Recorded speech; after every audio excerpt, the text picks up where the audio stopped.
risk opportunities. This slide talks a little bit about the opportunities that are available if an agency does elect to share that right-of-way responsibility with the design builder. It can result in efficiencies, can result in cost reductions in the way the design builder approaches the design, minimizes the footprint of the project, has schedule implications, but all in all, you have to consider all those things in the risk analysis, and if you want to share that risk for right-of-way acquisition with the design build team. So there's potential there, but there's also potential risk, and all those things need to be considered depending on the project specifics. Some agencies have delegated this risk.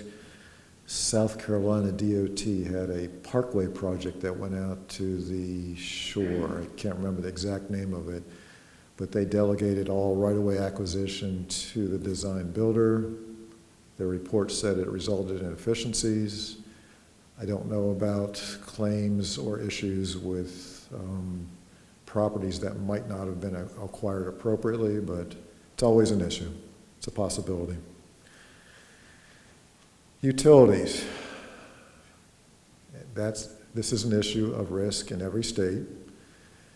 The question is, who best manages and controls that risk for pre-award relocation of utilities? Is that a risk best managed by the agency, as it traditionally does, or is it a risk that is best shared with the design builder? And will the utilities be able to work with the design builder and meet their schedule that they've proposed on in the award of the contract? So there are opportunities, potentially lower impacts with the utilities. There was a design build project in Utah, very small project, signalized intersection, but the design builder revised the location of the signal control boxes, all of the underground work, to minimize utility impacts. That was his number one concern. I want to minimize the utility impacts so it doesn't slow me down. So for him, he designed the project around the location of the utilities, and that was a successful project for him in minimizing the utility relocations. That was one of his major goals as the design builder.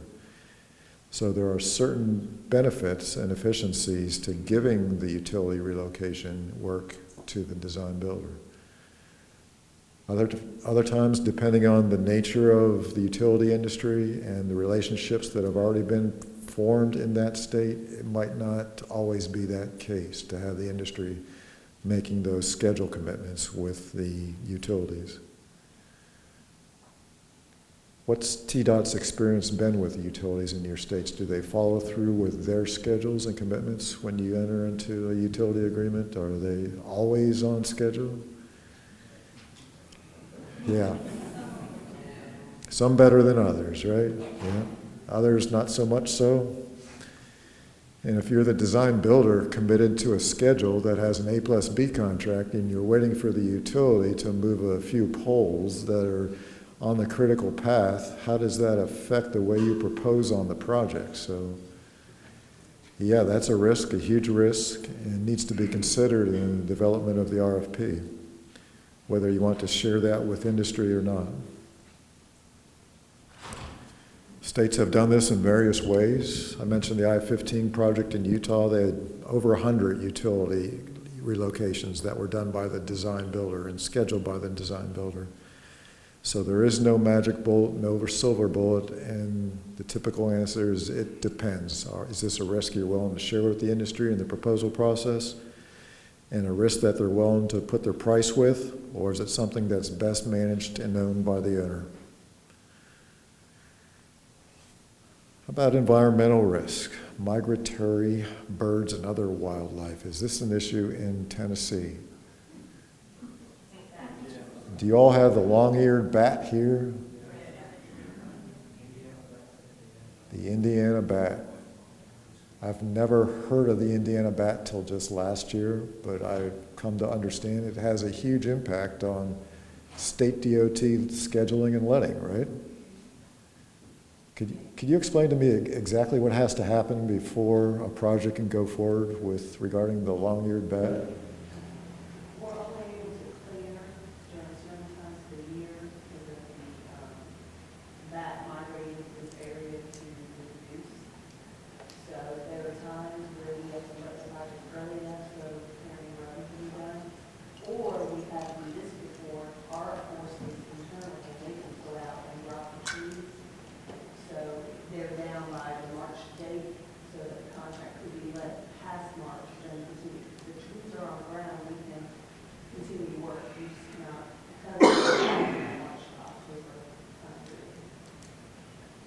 So if you were putting a design-build RFP together in an area that was subject to these requirements, what would we have to put in the contract to let the contractor know of these restrictions?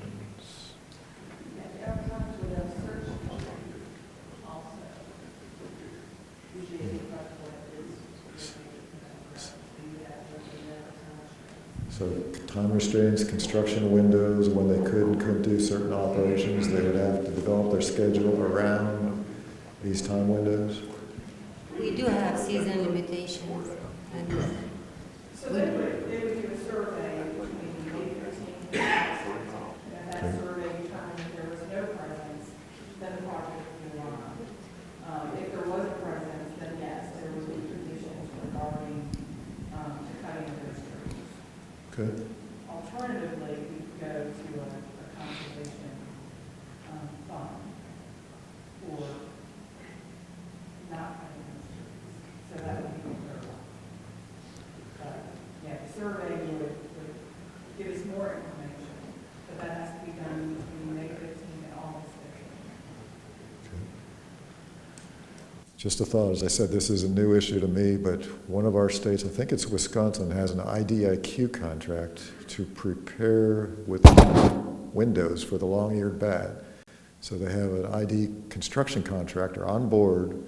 They'll give them a task to go out and clear an area in advance of a project during the appropriate windows, such that when it's ready for construction, they can rock and roll, and the long-eared bat is not an issue on that project. So they have a statewide long-eared bat preparation contract. That is a specialty contractor that has this IDIQ contract. Over time, Jeff is going to show you a slide this afternoon on NEPA requirements and then environmental requirements and how those have grown over the years.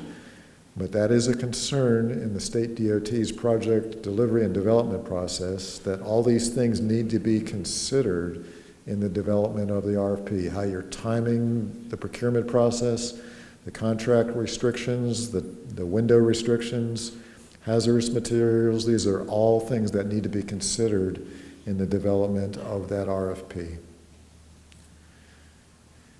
Railroad coordination. Are railroads an issue in Tennessee? I'm not aware of a state where they're not an issue. And generally speaking, the king has the gold, and the king sometimes usually rules. And the king in most cases is the railroad, because they own the property, they have prior rights. And many times we're at the will of their schedule and not ours. But it is a challenge, and it becomes more challenging when you throw that issue into a design-build environment, where the design builder has to schedule its work with the railroad. So it's, once again, it's setting yourself up for success, identifying all those issues in the RFP, notifying proposers they're going to have to work with the railroad. These are the conditions, flagging conditions, all the requirements that are associated with railroad coordination. Again, no magic solution, no silver bullet. Use of design build doesn't get around this. It may complicate things, but it provides an avenue to proceed forward.